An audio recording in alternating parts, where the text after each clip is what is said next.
Good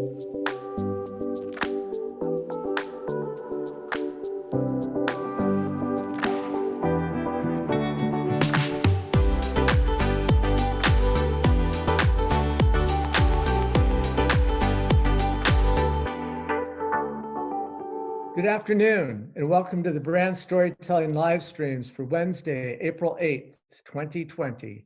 I'm Rick Parkhill, and along with all of us here at Brand Storytelling, we'd like to say thanks for joining the conversation. We'll be producing new shows every Wednesday with the intent of delivering you timely, relevant topics with insightful guests and hosts. I hope you'll enjoy the program we have for you today. Please let us know what you'd like produced for the future. These shows are here for you, for our brand storytelling community. So let us know how you'd like to get involved. If you'd like to host or be a guest, you have a topic you'd like covered, please email me. I'm Rick at BrandStorytelling.tv. It's Rick at BrandStorytelling.tv. Send me your ideas. You know, how to produce when crews are grounded is a reality that brands and agencies are dealing with today. So a very timely topic for this afternoon with a terrific panel hosted by an award-winning storyteller, Wendy Shay. If you have a chance, ask Wendy about the story she told at Elevate in Park City 2019. She'll be happy to tell you about it, and it's a champion story. It's a good one, trust me, ask her. So with that, I'd like to welcome Wendy.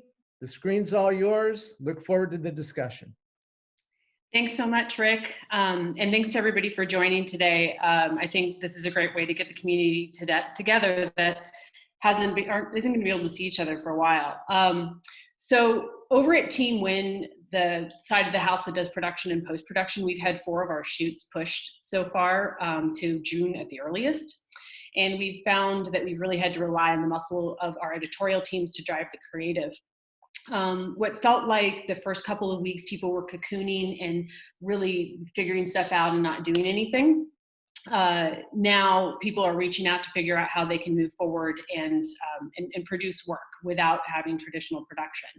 So the panelists today that we're going to be talking to are Brendon Mulvihill. Brendon is the SVP and head of licensing for Jukin. Jukin provides licensing and clearance for UGC campaigns, and they're working on some of the most timely campaigns right now. They've contributed to the Walmart Lean On Me campaign that launched over the weekend, and the Facebook We're Never Lost ad that probably everybody is seeing right now. So he's going to talk about those, which is great. Thanks, Brendon. Matt Doell is the head of creative for Harry and David brands. His brand is all about giving remotely, and they found that they've had to pivot a lot over the past couple of weeks as they come upon one of the critical times of their season, which is Mother's Day and spring. Jason Zada is also here with us. He's an award-winning, Lion-winning, Clio-winning, basically anything you could win, Jason has taken it. He director and storyteller, and he does a lot of very innovative storytelling. So he's going to be talking about how he's working with brands to navigate these waters, and he's recently written an article about this, and we'll be providing that article as well as any other examples that we talk about today moving forward after this call. So to kick us off, we also may have, and we're still hoping that Jessica Burns, the VP from brand marketing for I'm on. Oh, you are on. Hi, Yeah, Jessica. I'm on. Hi. Oh, fantastic. Sorry, I didn't see you earlier. That's okay. I'll introduce you as well then. So Jessica Burns is the VP of Brand Marketing and Creative for GrubHub and its near counterpart Seamless. And they are working on authentic ways to connect with their consumers in challenging times. They're finding a lot of people are using their services. And importantly, working to save the restaurant industry. So she's going to talk a lot about what's happening with those most recent campaigns that launched last week. So to kick us off, it's interesting times. While TV and digital spending is down by 40%, according to IAB, content consumption is on the rise. So Nielsen believes that content consumption is going to increase by as much as 60% over the coming weeks, if it hasn't already, based on what they've seen happen in other extreme weather events. So during this time, people want to still connect, be informed, hopefully be entertained at some point. So how are we going to do that as an industry now that we can't have traditional production? So send audience questions our way as we're talking about these topics, and we'll be sure to address them as we get them. So let's talk a little bit about projects that are currently underway that have been happening over the past 3 weeks, and let's share some of the insights of what you guys have been working on for the past couple of weeks. So Brendon, I'd love for you to talk about those campaigns that have been launching and what you're seeing over the past few weeks with UGC specifically. Sure, yeah. So our business has been about user-generated content and social video since its beginning. So we help brands and agencies all the time with these types of campaigns, really sourcing authentic content.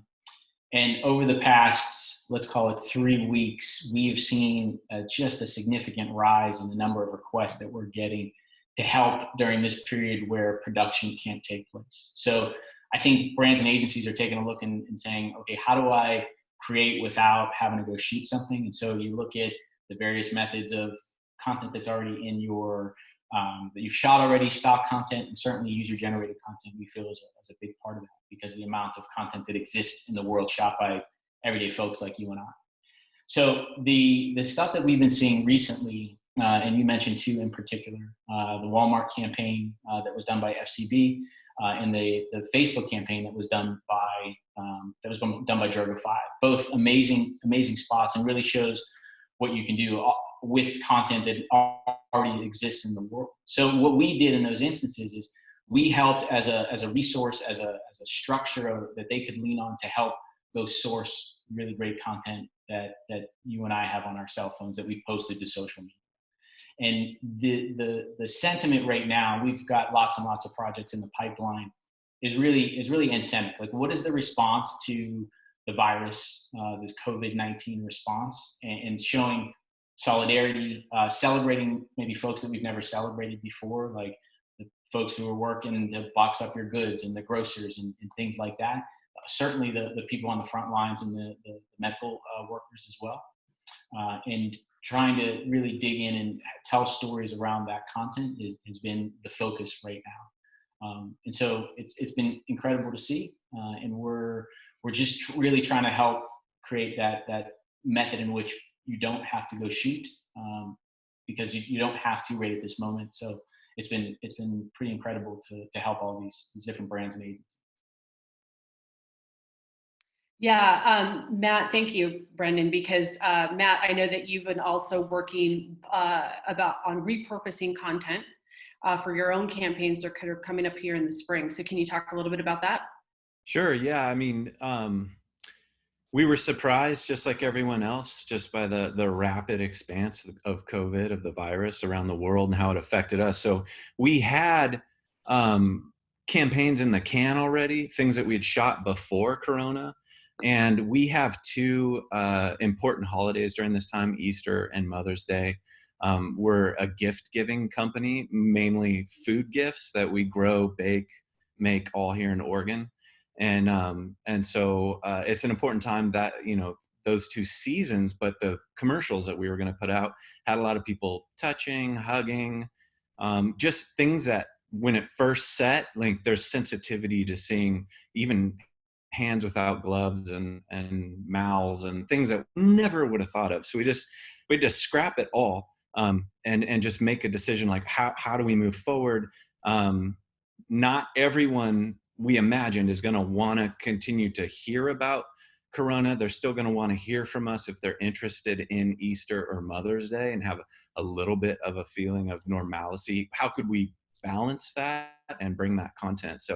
So yes, like Wendy mentioned, we did make a COVID-19 video.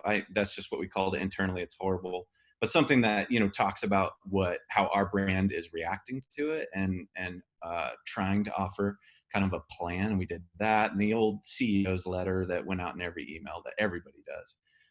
But then of course there's still Easter, there's still Mother's Day. How can we make that time meaningful? And so we dipped into the footage, all of our archives, because we can't go film anything. And so I thought I would just show. I think we're going to try it. And Wendy, stop me if you don't. I think what we can do is follow up with them, just because there may be video lags and whatnot. And I'd like there to be a repository of all of this information that we share. And so it's a great case study though, Matt, for taking previously shot footage and completely rethinking, recutting it for what's happening right now. Okay. I want to talk to Jason a little bit, because Jason, you are also working directly with brands, and one of the things I thought was really interesting that you brought up in your article was the idea of live events and other things that you're seeing. But you also mentioned the other day that you're getting a lot of inbound for these anthemic type pieces. So I'd love for you to just talk about what the past 2 weeks has been like, and what kind of work you're producing. Cool. Yeah. It's strange, you know, I think the first response within the first week was, I think, a bit of denial about how long this was going to last. And everybody was sort of like, well, you know, well, maybe we'll reconsume sort of maybe we'll start in 2 weeks from now or 3 weeks from now. And then once it's sort of sunk in that this was going to be something that was going to not go away anytime soon, I kind of saw two things. People were rushing to be a part of the conversation with entertainment and live streaming. But a lot of those things that people were talking about didn't go very far, because I think everybody was sort of waiting to sort of see what happened. And the other one was sort of, I think, which has been the reactionary side of it, which is, oh my God, we gotta tell everybody that, you know, we're here for them and we're gonna be okay and everything's gonna be all right and everything's safe. So I think that those two sides of things, I think, are continually gonna be battling each other over the next kind of few weeks. And then I still feel every day, I always take a temperature check, still try to feel, you know, there's some people that feel like, oh, well, you know, they're going to start letting us out of our houses, you know, within the next couple of weeks. And then there's other people are going, we're going to be in this for the long haul. So what's our plan? What are we going to do? We're going to need new content. We're going to need new entertainment. We're going to need new advertising. Right. And I think that, you know, no one knows exactly how long this is going to last. So I definitely want to talk about how people are planning for the future. But Jess, I know that you guys just launched a campaign focused on helping to save local restaurants, which is just near and dear to my heart. And when I saw that you launched it so quickly, it was kind of incredible. The previous brand story session, the one they had before this, was about purpose and about solving, not selling. And I think it was a great example of that. But can you talk a little bit about what that production process was like and how you got that out so quickly? Sure. This has been a pretty much a whirlwind for our entire, for kind of all brands, but I think particularly food delivery brands. It seems like, you know, as soon as the state of emergency was announced, restaurants across the nation were shut down and really relied on delivery to keep their lights on. And so we felt like we needed to come out with kind of a rallying cry and kind of an anthem to support all the mom and pop shops, the small business owners across the nation, with the goal of just driving as many orders as possible to these small restaurants. So thankfully, you know, telling the stories of our restaurants is part of GrubHub's DNA. We do a lot of story hunting, we call it, where we go to all corners of the nation, and we love the stories of mom and pop shops. You know, there's stories of immigrants, second chances, people who have a ton of passion about food. We have so much content, thousands of stories. So it was really just an exercise in like eloquent editing, where we sat down and we took all these stories, the best of those stories, and pieced them together into, you know, an anthem about supporting our restaurants. And, you know, and the intent of the spot was really, it was, and you talked a lot about like how brands can do less selling. The intent of the spot was like, we didn't care where a delivery order came from. We just wanted people to do it so these restaurants could feel supported.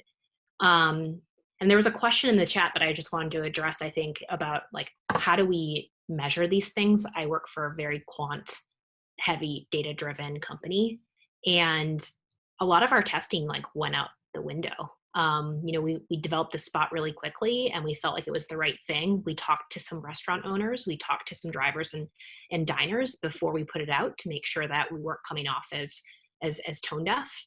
But that we rolled it out pretty quickly using existing footage, and we did it in partnership with our friends at 72 and Sunny, and they quickly put this together. But I think the biggest challenge that we faced right now and will continue to face, and I think Brendon brought this up, is we're going to have to completely transform the way that we bring our brand to life going forward. We don't have content of our delivery folks in masks and gloves and content for delivery. We're going to have to think about how to bring that to life. We don't have restaurant footage of restaurants masked, glove, doing all the prep. And we also don't have that kind of content on the diner side too, of how they're incorporating delivery into their lives in home. So that's like the next big challenge for us, is like, how do we capture that content going forward, and how do we bring the world of delivery and our brand to life in this kind of new normal that we're faced with right now? I think you bring up a good point about there's kind of what we had and what we all probably had in the can, a lot of brands have in the can, and then what we're going to be able to create. And I know, Brendon, for you guys, it would be interesting to know, and the question came up from one of the people who are watching right now. I would love to know any trends that you're seeing that brands can tap into. So that anything from what UGC is being made, and then somebody had a question, Ron had a question, how are you guys handling the deluge of requests for content when you have a limited amount of seasoned researchers? So can you talk a little bit about both of those things, please? Yeah, for sure. I'll touch on the capacity. I'm constantly amazed by the capacity of our team. So we have about 35 people that sit around the world that are constantly looking through content. They go through about, let's call it 1,200 videos a day, and just consuming what they think is the best stuff, and then passing that off for acquisition. So that team is now being, there is a deluge is the right word in terms of the requests that are coming in. And the capacity of that team is pretty high. I believe that our head of acquisitions is the most important person in our company. And she's just done a tremendous job in terms of the operational work. We do it every day.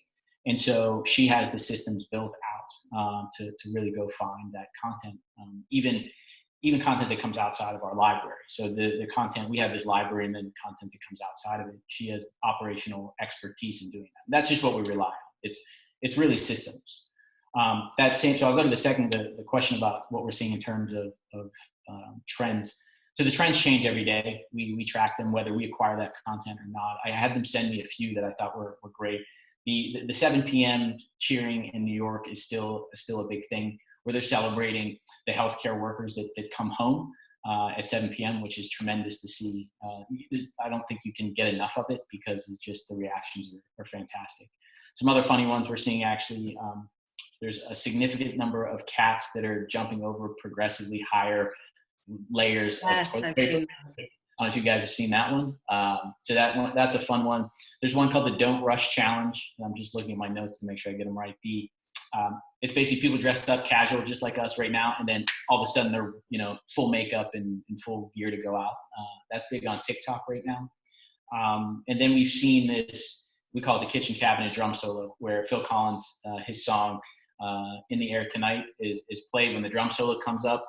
All their cabinet doors are open, and everybody just closes all of them. So I think we're seeing like lots of stuff. People are being creative at home, but those are some of the better ones that we're seeing right now.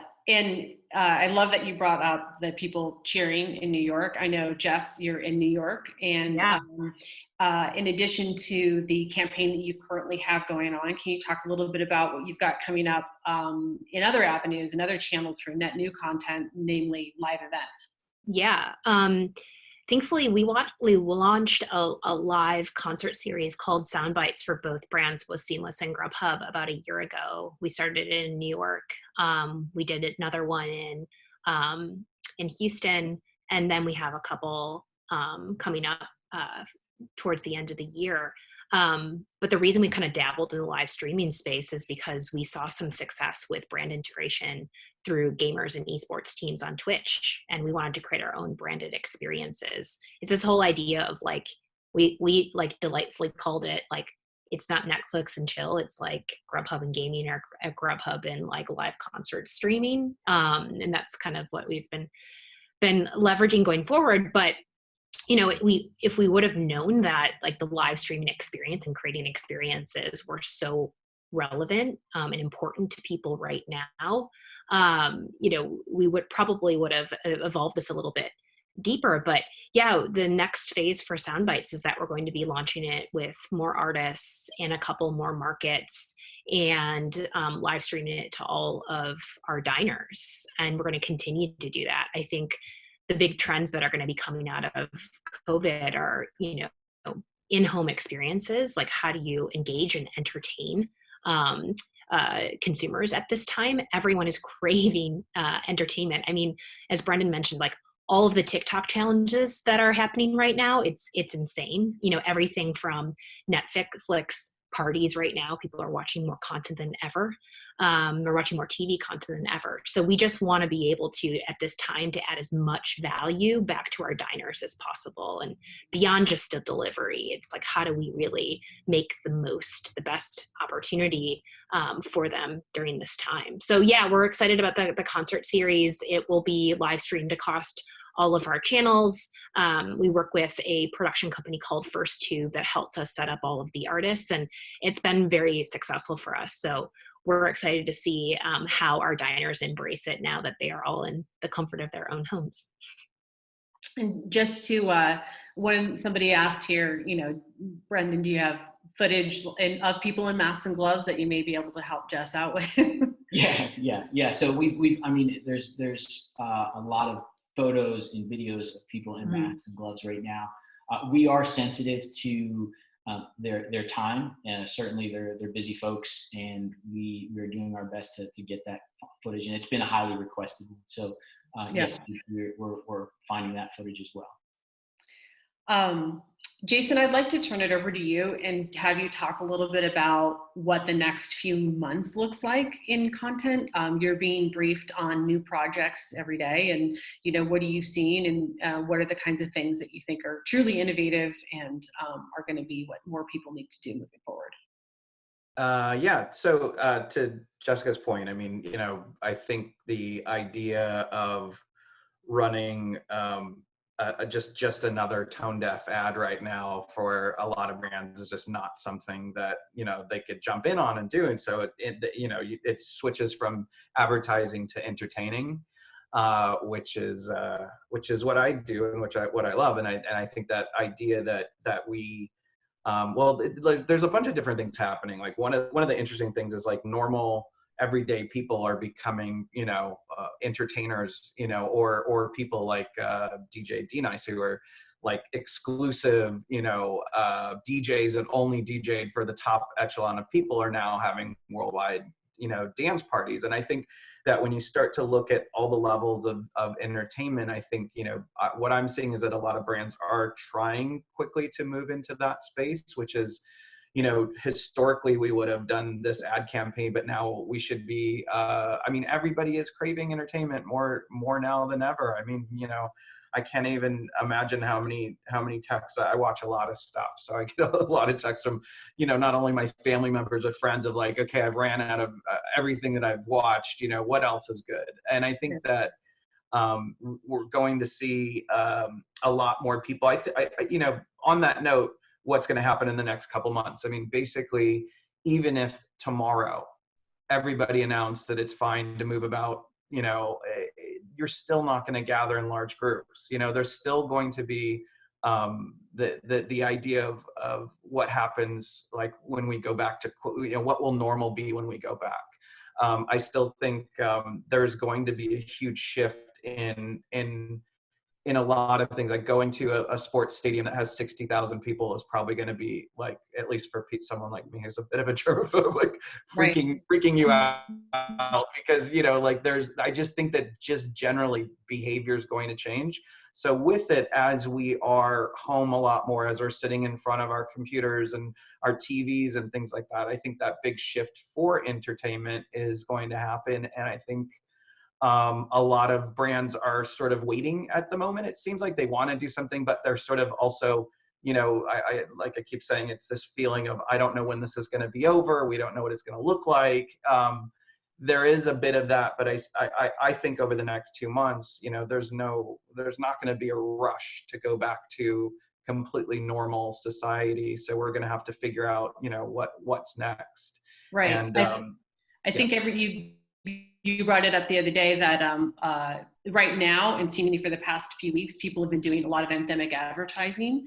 I would say that not every brand that you interact with has the right to enter your life and do endemic advertising. I mean, Nike has earned that right, and you know, Facebook may have earned that right. Walmart, you know, has done things in the past, but I think you're going to start to see people. Jane's Candle Co. has an opinion, and that's going to become oversaturated. So at what point do we start to go and move into other meaningful ways to communicate, and then, to your point, maybe go on to entertainment? I'd love to hear from you, Matt, what kind of projects you're greenlighting right now for the next few months as these, you know, times are uncertain. Yeah, and as long as these times are the way they are with self-isolation and everything, like I said, we dipped into our footage that we already had, and have created some nice things. And then looking forward, we have an animated series that we greenlit. So something that our brand has never done, but it's going to be cool. So we're creating something that we still have those tent poles to talk about. Easter, Mother's Day. We have a big harvest time is big for us. And then of course, Christmas is our biggest. So we're gonna do an animated series around that, because that's something we can be working on. And it doesn't require production. And then the last thing that's been greenlit is sending our products to either the influencers we work with. We have ranges of influencers out there. And if they're shooters themselves, then we'll just send them some of our products, and we'll kind of brainstorm over the phone with them. So we've actually already done that. A product that was not a big seller for us was a fully prepared meal. We have that, we make those, wasn't a big seller. Well, suddenly it's selling like crazy because people are at home and they're looking to either share a meal with someone or to have one themselves. It's just done and easy. And so yeah, we sent those out to a whole network of influencers that also shoot. The next thing will be some filmmakers. So there's a filmmaker that I know that she's a director. Her husband's a director of photography. So they live together. So we can have a concept with them and then just send the product to them so that they can make something, I guess, in their house. We're going to figure it out. So we're trying to get creative and figure things like that out. That actually tees up one of the questions pretty well around talent, high-level talent, and people who aren't maybe accustomed to creating UGC. Just how do you overcome the challenges around distance and building relationships with talent to get the most out of the content that they're creating? So I'll open this up to anybody who's working within UGC right now. Probably most likely, I mean, well, actually everybody here has been working with UGC in some way or another. So, you know, how do you overcome those challenges in building a relationship with talent? We've actually been, so we work with a lot of influencers, and a lot of our content on social right now is influencer content from talent that just talk about like how delivery is part of their lives now. And they are talking about the safety of it, and also talking about some of our promotions, but it's all influencers that we've already worked with in the past. So we've gone back to them. They understand our brand. They know the messaging points. They're kind of like known entities. So we've done that. We haven't explored a lot of like net new influencers because, you know, we've had to work so quickly. We've had to kind of, wrangle them as like this kind of COVID virus unfolds. Like every day is a new day. So working with like known influencers that understand your brand, like brand ambassadors, so to speak, is really critical for us, and it's worked really well. And Brendon, I'm going to throw this one to you. Just how are talent payments being handled on repurposed content that you guys are working on? Yeah, everybody handles their SAG payments differently. So when we license a piece of content to somebody, we basically share half of that revenue to the creator of that content. And so we've paid out about $20 million. So on our side, we take care of a payment to that video owner. But there's ways for us to help facilitate that payment from a SAG perspective, to make sure those get paid, whether that's handing the paperwork over and doing the Taft-Hartley and making sure that they're paid properly. If an additional payment is necessary as deemed by the brand or the agency. So everyone handles it slightly different. There's obviously some loopholes that are there in terms of international and things like that. But there's a facilitation of paperwork essentially if another payment is required from a SAG perspective. Okay, that's great. Thank you so much for sharing, because I think that people who, unlike you, who haven't been involved in this process kind of all along, I mean, this is what you guys do. You guys license things constantly, so there's no leap for you. But I think for a lot of brands out there who haven't had to do it before, they may not understand the process. And just in case anybody was wondering, the process is you go through Jukin, because they've got it all handled and it's a lot easier that way. And I know a lot of brands have tried to do it themselves and tried to reach out to consumers themselves, and it's just, it can be quite cumbersome. But it is the way to get very meaningful and real content right now, as opposed to developing something that new, is by tapping into what users are already creating. So that's great. I wanted to talk now about the future of production and just what is going to happen in the months after these release that we're relieved from this. So I imagine that just in the same way everything closed down very slowly, it's going to open up very slowly. So we're probably not going to be able to have very large productions moving forward and for the foreseeable future. So if that's the case, I wanted this to open up to everybody. How do you think this is going to affect production moving forward, how we produce content? I'll take, I know Rick had a question about something that I've been, there's the near term and then the long term. And I think the near term is, I mean, you're absolutely right. I think production crews are going to remain small for a while. I had a feature film that was in pre-production that was put on hold. If it goes back, we're told that maybe July, maybe August, it will come back. It has to come back with 50 people or less on the crew. So, we're in April.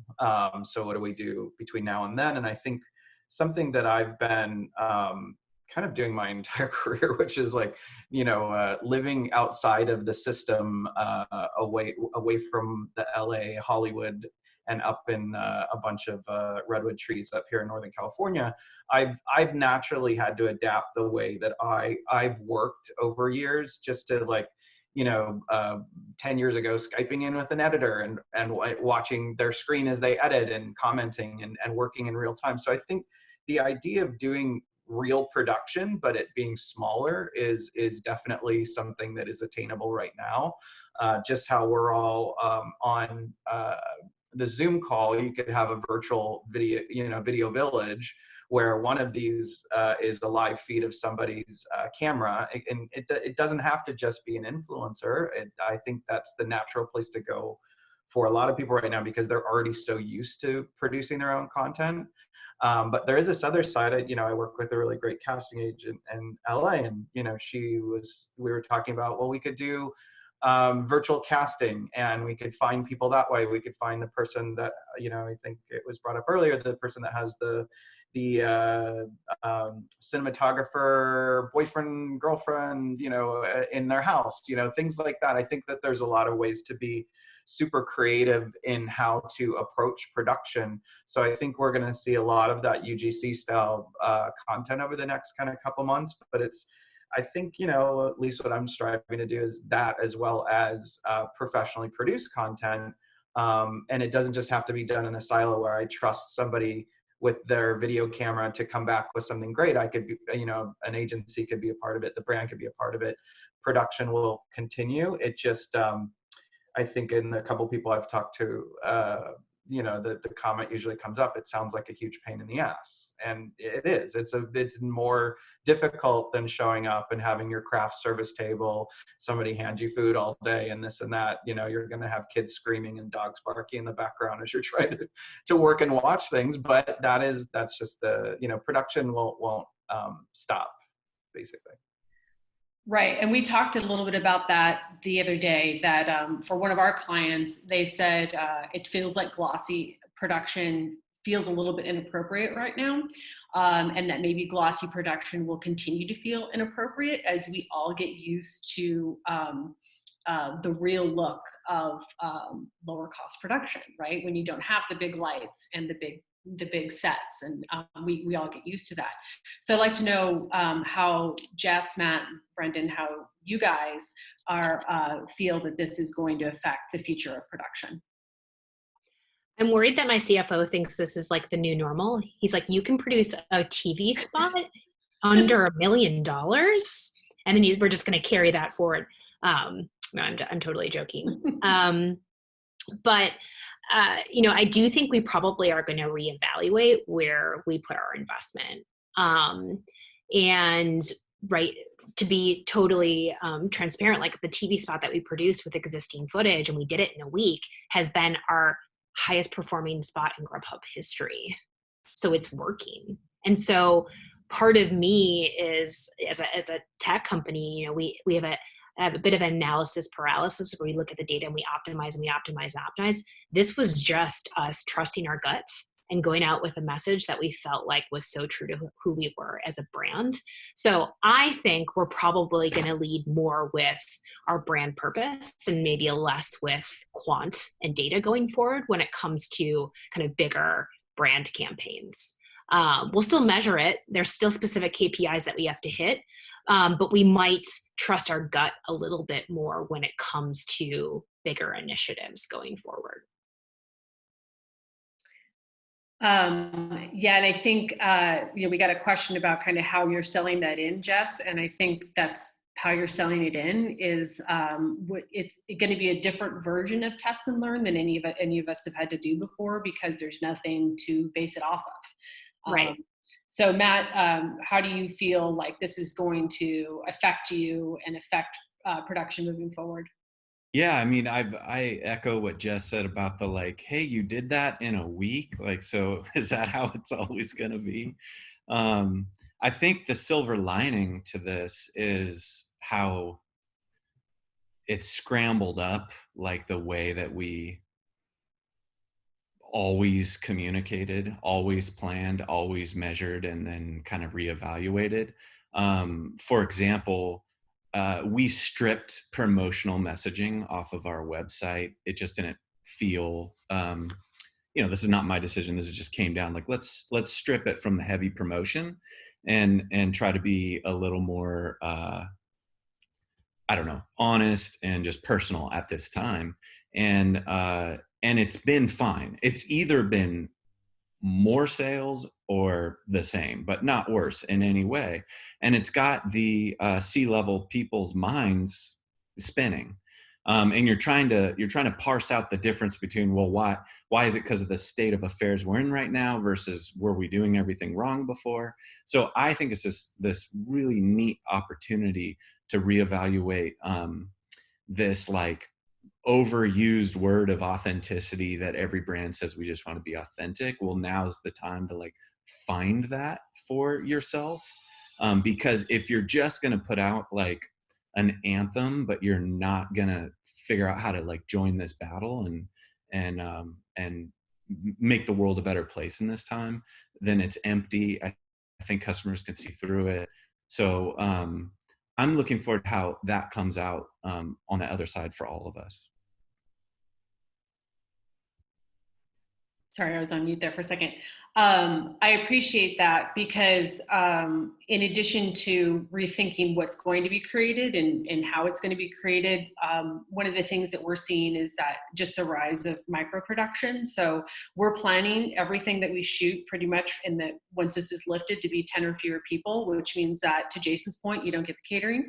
To somebody brings sandwiches, somebody, we got one lighting person, one grip, one of everything to try to keep this going. And so it's not going to be that we have those large scale productions anymore, but it's also going to be even more important that we're thinking truly about how we're communicating, because promotion is not going to happen for quite a while, and nor should it. It's just not appropriate anymore.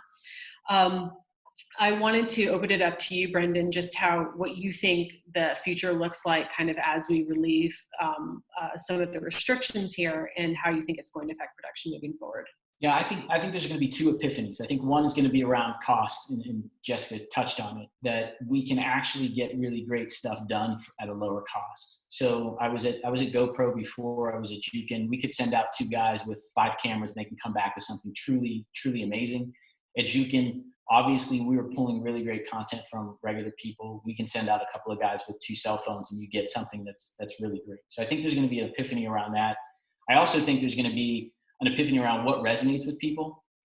We probably are spending a majority of our content consumption time on Facebook, Instagram, TikTok at this point. And the content that we see there is what we're used to seeing, as opposed to the super glossy stuff.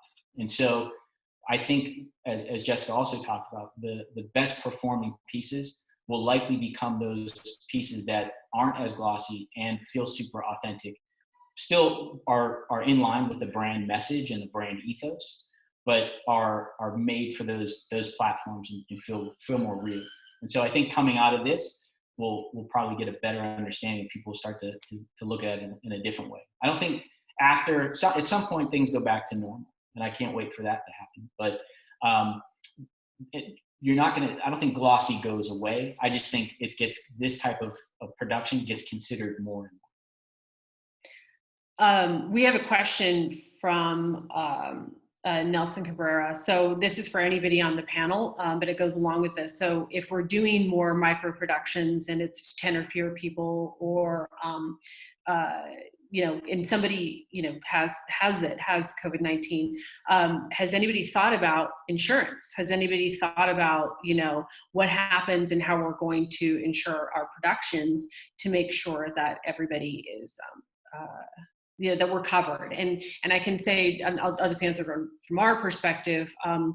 When we do go back into production, it's all going to be very heavily masked and monitored, and we're going to be looking at cleanliness guidelines and those sorts of things. But prior to production, we are going to engage with our legal team to make sure that we understand what the implications are, and of course we're going to be following any industry guidelines.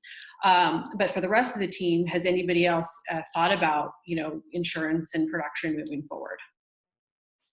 I'll just say that one thing, we're trying to put together a decent sized long form production right now that would be all shot virtually, and that whole thing about how could we introduce 2 people that have been self-isolating together or separately. Could you go into details about that, actually? Because I thought that was really interesting, just the logistics that you're going to be going through to try to... the logistics of it are really difficult when we started to think about, how can we take people that have been very careful, but they're self-isolating on their own, but then put them together, and how is there a quarantine period before we start the production, if they're going to be close to each other. And then there's a couple things that I've seen recently where I think a couple celebrities had somebody, they were taking pictures on Instagram of having somebody do their makeup right prior to going onto like a live stream, and people freaking out over it. Like, how could you do that? And things like that. So there are these things that, I think a lot of people are going to have to do their own makeup. I think that there's going to be things that will happen in addition to, if a small crew did spend time together, quarantining before you go back to your families and things like that, being responsible. Of course, gloves, all that sort of stuff. As far as the insurance thing, I mean, that's above my pay grade as far as how we're going to make sure. I think the only thing you could do is be extremely careful and take every single precaution to make sure. Nobody wants to be that production that gives everybody COVID-19. That's like the worst thing imaginable. Like when we were talking about putting a production together, it was like the most horrible thing. I said, we cannot be that production that gives people the one thing that we're all supposed to be avoiding right now. So that is a huge concern. I think it's going to be anybody's concern going back into any form of production.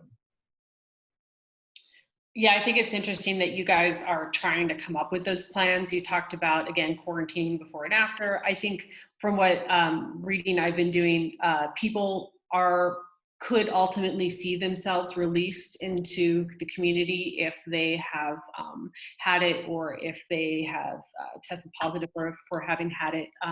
And I think that it's not just going to be our industry clearly that has to deal with these issues, but I do think that the industry is pretty good about distributing guidelines. So we have another question for the crew here. So with all the repurposed and reused content, were the clearance and rights dealt with beforehand, or are you, or have people had to go back and renegotiate rights to reuse and repurpose the content? So of the repurposed content that you guys are using, was it stuff that you already had or that you have to renegotiate? Yeah, we're renegotiating on everything. So yeah, so far it's working out fine. No one's taking advantage of anyone. But if we're repurposing it in a way that wasn't covered in the original contract, then yeah, we're just calling up talent agencies. Got it. And Brendon, I know it's different for you guys. You guys are all both on the fly and probably using some past licensing, correct? Yeah, so when we acquire a video initially, we'll have the rights to license out all media worldwide perpetuity. So those rights are built in, and then if we go get something outside of the library, we'll make sure we get the appropriate rights as needed by the brand. And if we need to go back, if there's an extension, typically we will go back, or it's already pre-built in so that it's just able to execute on the options that are built into the contract. Got it. Well, I wanted to open it up to anybody else if anybody else has questions for the panel. I think, everything that you guys are doing, I would love to kind of revisit this conversation with the same group of people, maybe in a couple of months, and see what's changed, because everything is changing daily. It's been very challenging, I think, for probably everybody to keep on top of, but I think the planning and the mitigating for the circumstances moving forward that you guys are all doing is just absolutely fascinating. The couple other things that weren't brought up, but I want to, again, encourage everybody to read Jason's article. He talks about AR and VR. He talks about, other digital ways that people can interact with brands, and that brands can interact with consumers, that being maybe more in the realm of entertainment. But I thought that was just a really interesting thought that brands could be thinking about and considering that type of production right now. So another question that came up, and this is for the whole crew, will brands abandon the idea of long form and documentary production? Maybe you guys can all talk about that. Does anybody do long form production? I mean, Jason, you talked about long form production here, but do you think that people are going to pull back from that? I mean, I'll just say, for my own selfish reasons, I hope that I've been combining filmmaking, storytelling, and technology for the better of 20 years now, and I'm hoping to see more of that. There was this really interesting period of time, I think in the early 2000s, where it was like the microsite was the big rage, and there was lots of innovation and really interesting things that went on in that world, where it didn't have to be live action. It was just ways of like entertaining people, on your microsite. And I think that I'm hoping that we go back to a lot of that. I think when everybody started shifting all their media over to like the Googles and things like that, and Facebooks. And, you know, it really sucked a lot of, in my opinion, the creativity out of what we do. And I think that, you know, hopefully now we'll have to find more interesting, innovative ways of connecting with people, and telling those stories. And whether it's a game or an AR app or VR, whatever it is, I think it's just, you know, we're going to probably go back to what's the best way to connect with our audience, and what's something that we could give them, or an experience that we can give them, that isn't, you know, a stadium full of 60,000 people. What's more of a personal, intimate experience, my personal opinion. Yeah, anybody else want to talk about long form production? I think most of us are really focused on shorter form production and commercial production. Well, thank you for that. I really, really appreciate it. Rick, I see that you're on with us now, and it tells me that it's time for us to wrap up. So thank you for that. And I'm going to turn it on over to Rick. All right. Thanks, Wendy. And thank you to all of the guests for taking your time today. It was a great discussion. I think our audience got a lot of value out of this. The amount of questions that we got was terrific. So this interaction is great. A reminder to everyone tuned in here today is that we're accepting queries for upcoming streams. So please email me your ideas. We're wide open to do whatever it is that you need. We're here to serve the community. So email me ideas if you want to be a host or a guest. Anything that you want to participate in, let me know. I'm Rick at BrandStorytelling.tv. So tune in next week. We're going to do this every Wednesday. We have one show in production now that we will be doing. It's on Gen Z and how COVID-19 has changed their lives and what do they expect from the brands they love. Wattpad has tapped into their Gen Z panel and has just completed an extensive survey of hundreds of Gen Z kids. And Chris Stefanek, who's the head of brand partnerships at Wattpad, will be presenting that data. We have John Gates on, he's the VP Content Director at Digitas, and Ava McCartney, who's the Content Director at Tinder, and we'll probably be bringing on at least one other brand. So tune in for that. That's next week at 1 p.m. Pacific. And we're also working on an esports show that would be hosted by Brian Kamenetsky from ESPN. So with sports not being able to be played live, esports is a big thing right now. We're looking at putting a panel together on that. So thank you all again. I'm wishing you all good health and safe passage through these agonizing times, and stay tuned, stay engaged. We're here to serve you. So thanks everybody, and we'll be back to you soon.